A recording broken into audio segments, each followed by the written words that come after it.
And as you know, we're doing the Golden Dome. It's going to be very expensive. And it's better if we have Greenland than it is without. It's going to be safer, it's going to be stronger, it's going to be better for Europe, and it's going to be better for us. And I wonder, because I want Greenland for security. I don't want it for anything else. We have so much rare earth, we don't know what to do with it. We don't need it for anything else. And in terms of Greenland, you know, you have to go 25 feet down through ice to get it. It's not something that a lot of people are going to do or want to do. I just say this. NATO has treated the United States of America very unfairly. We never asked for anything. We never got anything. We actually took care of the needs of NATO for years and years, which I felt was always unfair, so I got NATO to pay, because they're rich countries. But I think it's time that NATO step up. We're helping them with Ukraine. Without us, I think Putin would have gone all the way. I think we have it. I think there could have been a World War III, if you want to know the truth. If Kamala was elected, or Joe, any one of those, you know, those thinkers, I think you could have ended up in World War III. And I will say Steve Witkoff has been dealing incredibly with. Amerika Serikat melakukan manuver nggak terduga di tengah konflik panas pencaplokan Greenland.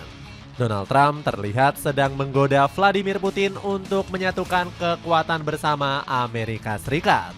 Ini menjadi gertakan Trump agar Uni Eropa mau menyerahkan Greenland. Namun strategi ini malah menjadi blunder fatal untuk Donald Trump. Kekalahan perang Amerika Serikat akan menjadi bom waktu yang akan meledak di kemudian hari. Putin menyiapkan ranjau nggak terduga yang memukul mundur Trump dari kawasan Greenland. Hal ini menjadi kesempatan emas untuk Uni Eropa berani melawan setelah tentaranya dipermalukan. Kini para pemimpin Uni Eropa menyatakan akan melawan Amerika Serikat dan sudah menyiapkan strategi Perang Dunia Ketiga.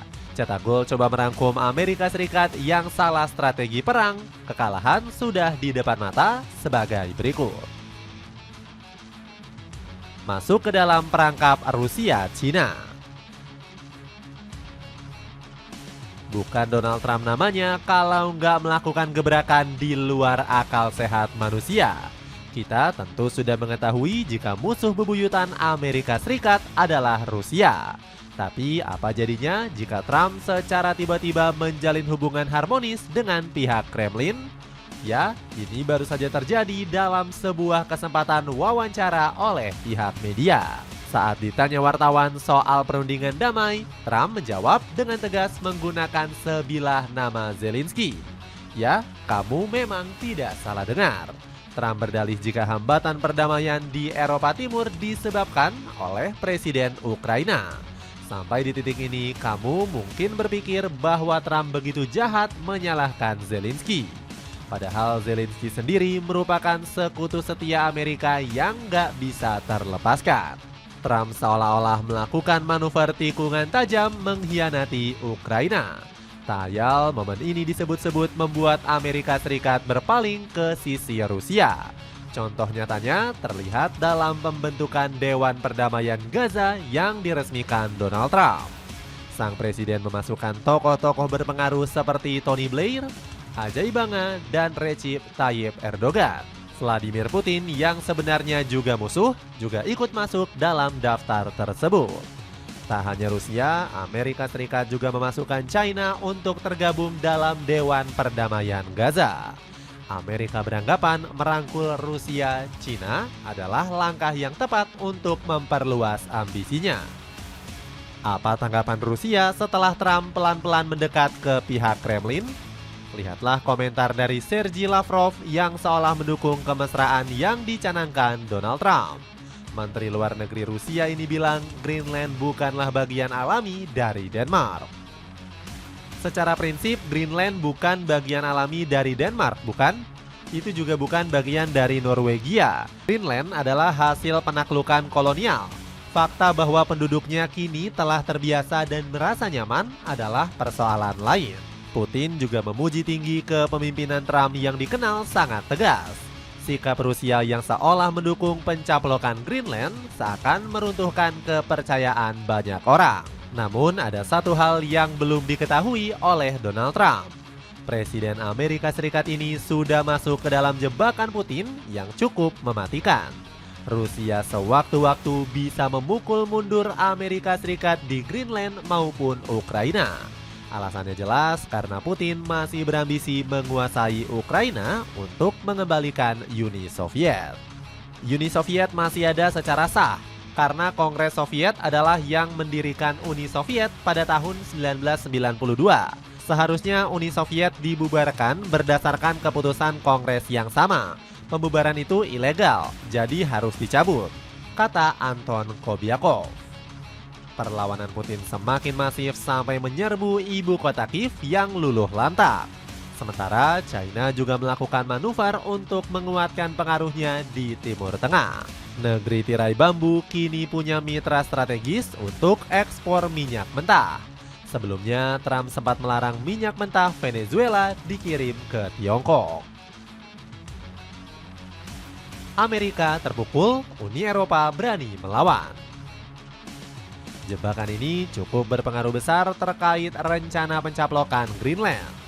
Amerika Serikat tentu dipusingkan apabila Ukraina jatuh ke tangan Putin dan Zelensky gagal mempertahankannya.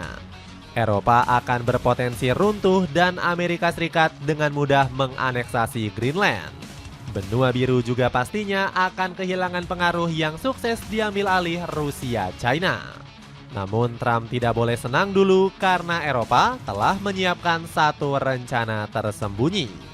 Selama ini para pemimpin Benua Biru menggunakan pendekatan lunak terhadap Trump. Tujuannya untuk menjaga hubungan transatlantik yang bisa saling menguntungkan. Namun tekanan terkait pengambilan Greenland dianggap Eropa sebagai sesuatu yang melampaui batas. Benua Biru menyiapkan dua strategi yang diklaim bisa menyerang Trump. Negara-negara Eropa terlebih dulu menunjukkan sikap manis meladeni kerjasama dengan AS dalam menjaga Arktik. Tapi tahukah kamu kalau ini merupakan awal peperangan yang besar? Ya, 27 pemimpin Uni Eropa saat ini sedang melakukan pertemuan darurat menyiapkan strategi rahasia. Viktor Orban mengklaim para pemimpin Eropa telah membentuk Dewan Perang. Perdana Menteri Hongaria ini bilang dewan tersebut terbentuk sebagai persiapan Perang Dunia Ketiga. Saya duduk di sana bersama mereka dan saya katakan dengan sangat tegas bahwa Uni Eropa akan pergi berperang, kata Viktor Orban. Orban menambahkan jika para pemimpin besar Eropa khususnya Prancis, Jerman tidak lagi membicarakan perdamaian. Kedua negara siap berperang menghancurkan ambisi Trump. Pernyataan tegas ini dikuatkan oleh pernyataan dari Kepala Kebijakan Luar Negeri Uni Eropa. Kaja Kallas bilang kalau Greenland adalah kedaulatan Eropa yang tidak diperdagangkan. Greenland bukan milik Amerika, kedaulatan bukan untuk diperdagangkan, tegas Kallas. Kalau dilihat dari kekuatan militer, Eropa memang kalah telak dari Amerika. Tapi kamu perlu ingat bahwa kemajuan teknologi khususnya alutsista selalu berasal dari benua biru. Uni Eropa juga sudah menyiapkan langkah strategis yang lainnya. Mereka mempertimbangkan langkah balasan menaikkan tarif hingga 93 miliar euro terhadap produk Amerika Serikat. Strategi ini merupakan balasan atas kebijakan Trump yang menaikkan tarif ke Eropa sebesar 10%. Apabila manuver Eropa ini berjalan mulus, dampaknya untuk Amerika benar-benar menyakitkan. Perusahaan Bank Amerika Serikat di Eropa akan jatuh yang bisa menciptakan inflasi dolar. Untuk kamu pemburu diskonan awal tahun, aku rekomendasiin sandal pria olahraga casual. Cek linknya di bawah ini. Misi besar Indonesia ciptakan perdamaian. Uni Eropa nampaknya benar-benar marah dengan sikap Donald Trump. Lihatlah bagaimana benua biru memperlakukan sang presiden layaknya seorang pimpinan rendahan. Saat lawatan ke Swiss, tidak ada sambutan dari pemimpin Uni Eropa. Lihatlah bagaimana Trump berjalan sendirian di karpet merah tanpa ditemani oleh pemimpin tuan rumah. Ini menunjukkan jika Uni Eropa benar-benar sudah keluar dari kekangan Trump. Ancaman Perang Dunia Ketiga oleh para pemimpin benua biru tak lagi sekedar isapan jempol belaka. Sebelum itu, Uni Eropa sudah kompak menolak undangan Trump soal perdamaian Gaza. Ketidakhadiran benua biru merupakan suatu langkah yang membuang-buang anggaran. Berbicara soal Trump yang tidak mendapatkan sambutan di Swiss, sangat berbeda dengan Prabowo. Pesawat kepresidenan Indonesia melesat mulus menuju pegunungan salju di Swiss.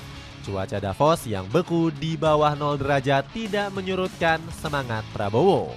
Kehadirannya di Swiss bukan untuk liburan bermain ski, melainkan bertarung gagasan di ring tinju ekonomi global. Forum Davos sendiri merupakan tempat berkumpulnya para penguasa uang dan kebijakan dunia. Disinilah nasib ekonomi dunia ditentukan dalam setahun ke depan. Sebanyak 61 negara mengirimkan perwakilan terbaiknya untuk hadir di Davos.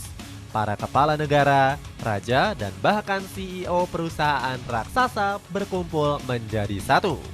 Prabowo akan berpidato di panggung utama bicara soal Prabowonomics. Nggak hanya masalah ekonomi, Pak Prabowo juga diprediksi akan menyinggung perdamaian. Sang presiden memang dikenal mengedepankan perdamaian daripada peperangan. Sebelumnya, Pak Prabowo sudah pernah menyampaikan pidato menggelegar dalam forum PBB. Saat itu, Prabowo menegaskan dukungan Indonesia pada solusi dua negara antara Palestina dan Israel. Dari pidato inilah kemungkinan besar menginspirasi Trump membentuk forum perdamaian.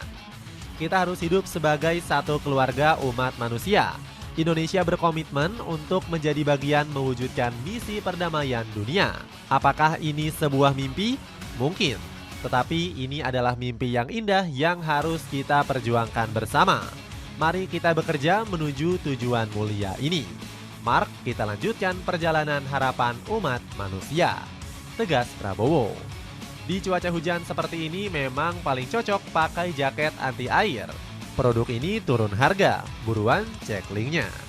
Itulah ulasan Amerika Serikat, salah strategi perang, kekalahan sudah di depan mata. Bagaimana pendapatmu? Akankah Paman Sam benar-benar terjebak dan kesulitan untuk menguasai Greenland maupun wilayah lainnya? Coba tulis pendapatmu di kolom komentar di bawah ini.